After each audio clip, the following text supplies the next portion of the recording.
ये वीडियो उन विद्यार्थियों के लिए है जिन्होंने अभी अभी क्लास 11th क्वालिफाई किया है और क्लास 12th में पहुँचे हैं और उनके मन में एक प्रश्न है कि क्या अब भी मैं आईआईटी जेई या फिर एनडीए एग्ज़ाम क्रैक कर सकता हूँ क्या। जबकि उन्होंने क्लास 11th में बिल्कुल से अच्छे से स्टडी नहीं की, एक तरह से मान लीजिए उनका 11th बर्बाद हो चुका है। तो आपको उन सभी प्रश्नों का उत्तर यहाँ पर मिलने वाला है, तो पूरा वीडियो ज़रूर देखिएगा, बहुत ध्यान से देखिएगा। एक अच्छी नॉलेज आपको यहाँ पर मिलने वाली है। जैसा कि आप स्क्रीन पे देख पा रहे हैं, क्लास 11th से आप क्लास 12th में जा रहे हैं। मैथ्स सही से समझ में नहीं आया था, पूरी तरीके से बर्बाद हो चुका है। तो क्या अब भी मैं आईआईटी जेई एग्ज़ाम या फिर एनडीए एग्ज़ाम क्रैक कर सकता हूं या कर सकती हूं? तो इसका जवाब आपको इस वीडियो में मिलने वाला है। बढ़ते हैं और मैं सबको समझाता हूं बढ़िया तरीके से, और आपकी सारी प्रॉब्लम्स यहाँ पर या सारी समस्याएं या सारे प्रश्नों के उत्तर आपको यहाँ पर मिल जाएंगे।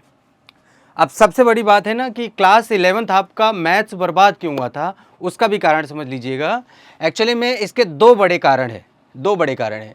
क्लास 11th में जब आप गए थे, यानी आप 10th से जब 11th में गए थे, पहला रीज़न जो है कि आप 10th से 11th में गए थे, तो आपका जो सिलेबस है ना उसमें काफ़ी ज़्यादा चेंज हुआ था। क्लास 10th का सिलेबस बहुत ही इजी था, उसमें सिर्फ 2-3 चैप्टर्स को छोड़ दें। अदरवाइज़ क्लास 11th में जो सिलेबस मिलता है वो बहुत लेंदी और डिफ़िकल्ट होता है। इसी वजह से क्लास 11th की मैथ डिफ़िकल्ट समझ में आती है। अब बच्चों के मन में ये एक प्रश्न आ जाता है कि भाई 10th से 11th में गए तो इतना डिफ़िकल्ट था, तो 12th में कितना डिफ़िकल्ट होगा, यही उनको परेशान करती है। तो मैं आपको समझा दूँ, क्लास 12th की जो मैथ होती है वो 11th से ज़्यादा इजी होती है। उसका कारण आपको समझा देता हूँ क्यों ऐसा होता है। एक्चुअली में दूसरा रीज़न जो है ना कि आप क्लास 10th में जब पढ़ते हैं तो अलजेब्रा, ट्रिग्नोमेट्री और कोऑर्डिनेट ज्योमेट्री को बहुत ध्यान से नहीं पढ़ते, इसी वजह से आपको 11th में प्रॉब्लम आती है। पर 12th में क्यों प्रॉब्लम नहीं आएगी कि भले ही सही आपने बहुत कमज़ोरियों से 11th में मैथ पढ़ा था, पर इन 3 टॉपिक को आप अच्छे से समझ जाते हैं कि भाई ये होते क्या हैं, जिनका यूज़ आप क्लास 12th में कर सकते हैं।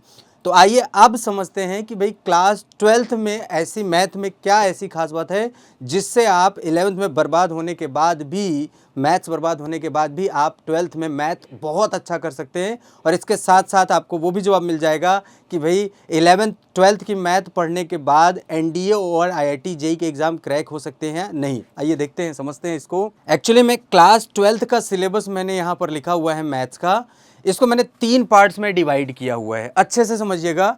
इसमें क्या है कि पहले 2 टॉपिक जैसे मैट्रिसेस और डिटर्मिनेंट्स, ये आपने मतलब ना तो 11th में पढ़ा ना तो 10th में पढ़ा, ये डायरेक्टली आपको 12th में मिल रहा है। इसका क्या मतलब हुआ कि आप इन दोनों चैप्टर्स को फ्रेश स्टार्ट कर सकते हो।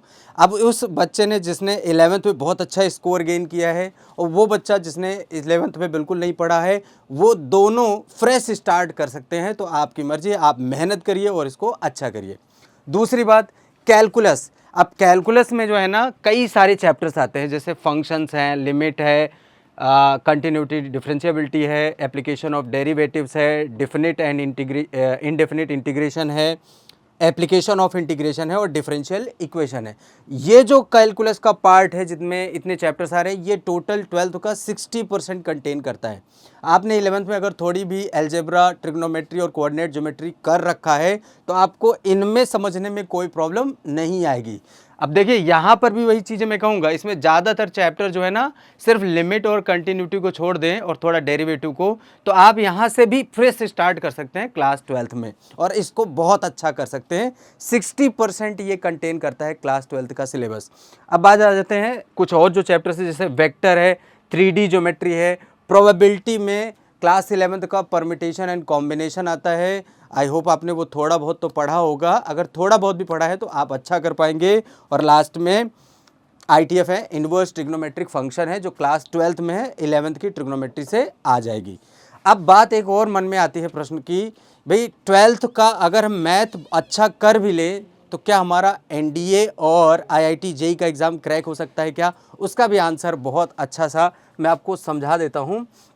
देखिए होता क्या है कि जैसे क्लास 12th का जो सिलेबस है वो आईआईटी जेई में कितना आता है ये भी समझ लीजिए। जैसे चाहे जेई मेंस हो और चाहे एडवांस हो, दोनों में कितना आता है। जैसे कि 12th का सिलेबस जेई मेंस में 60% आता है 12th का सिलेबस, और एडवांस में 70%। इट्स मीन अगर आप 12th का मैथ का सिलेबस अच्छे से कवर कर लेते हैं तो आईआईटी, जेई और एनडीए एग्ज़ाम आपका क्रैक हो सकता है, बस बशर्ते आपको 12th में बहुत मेहनत करनी पड़ेगी। और एक और बात, अगर 11th में आपने बिल्कुल भी नहीं पढ़ रखा है, मैथ आपका बिल्कुल बर्बाद हो चुका है, तो क्लास 12th की मैथ खूब मेहनत करके पढ़ लीजिए। पूरा विश्वास है कि आप आईआईटी जेई और एनडीए एग्ज़ाम्स को क्रैक कर लेंगे। आई होप आपको सारी बातें समझ में आ गई होगी। आज के लिए इतना ही, धन्यवाद।